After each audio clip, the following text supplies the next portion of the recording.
All right, so today we're going to be discussing the downfall of Krishan Rock, right?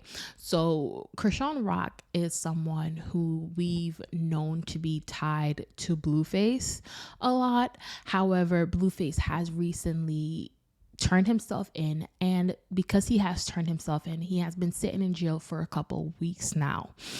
And normally, typically, when we do see behaviors going on with Krishan, we normally see Blueface alongside her, and Blueface gets a blunt of the blame. However, with him being behind bars, there is no one to blame for this behavior but Krishan. So we're finally being able to see her true character and who she really is.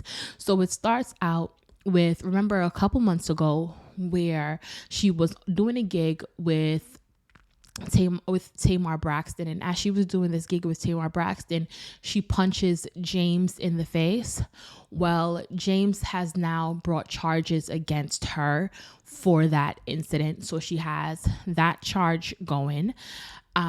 Then she gets online and she says that the war in Gaza has to do with them not being Christians and not believing in Jesus. I'm like, girl, let's not get on here and say things that we that we don't know, right? And let's not just get on here and randomly spew things towards other people, like freedom of religion, freedom of choice, freedom of whatever. That doesn't mean that anyone deserves anything, you know what I mean? But anyway, moving far away from that, we also have the situation going on where she gets online and she literally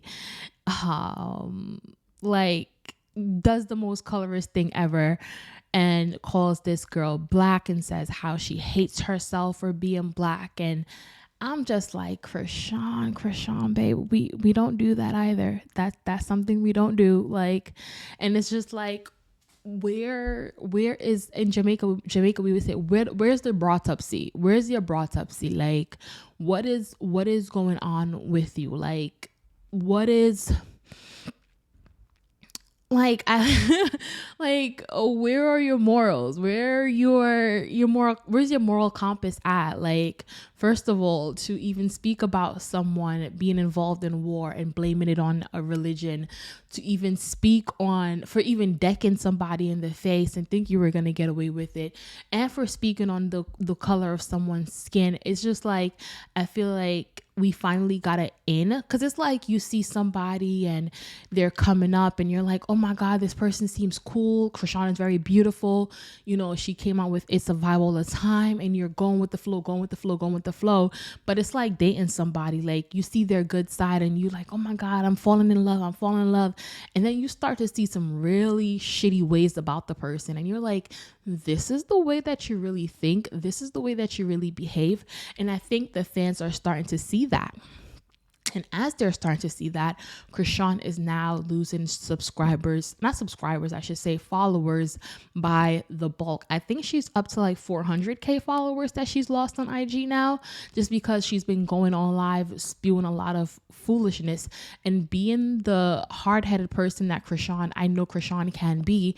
I feel like she's not listening to the people around her that's just like, shut up, just stop talking, get informed and stop talking. And I feel like she's one of those people who have to be wrong and strong, and she's going to try to explain and try to validate why she feels the way that she feels. And it's just like, no girl, like that's not correct. That's not correct, you know? And I think if she does continue to get online and spew these things about herself, she's going to realize that people are just giving her the rope at this point to just hang herself, right? And I'm talking metaphorically, YouTube, so let's just, But anyway, how are you guys feeling about the downfall of Krishan Rock? Don't forget to share your thoughts and comments down below if you're watching this on YouTube. And if you are listening to this through the podcast, don't forget to send me a voice message. Laters.